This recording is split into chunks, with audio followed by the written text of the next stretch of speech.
প্রতি ভোটের সময় নাকি কবরস্থান থেকে মরা মানুষ এসে ভোট দিয়ে যায়। জাল ভোট দেওয়ার একটা পায়তারা আঁকা হচ্ছে।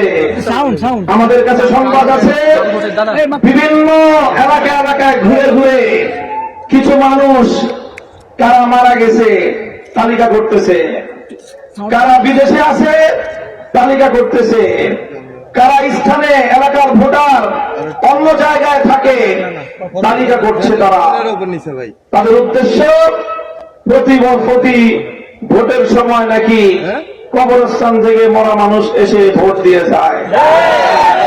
এই জন্য এবারও তারা ওই মরা মানুষকে দিয়ে ভোট দিয়ে নিজেদের ব্যালটের বাক্স ভরার ফন্দি রাখতেছে।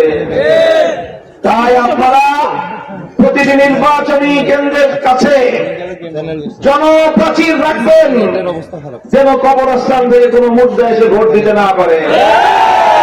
পুলিং এজেন্টদেরকে বলবো, কোন মুর্দা মানুষ যদি ভোট দেওয়ার জন্য ভোট কেন্দ্রে আসে তাহলে সেখানেই তাকে আপনারা আইন শৃঙ্খলা রক্ষাকারী বাহিনীর হাতে সোপর্দ করবেন।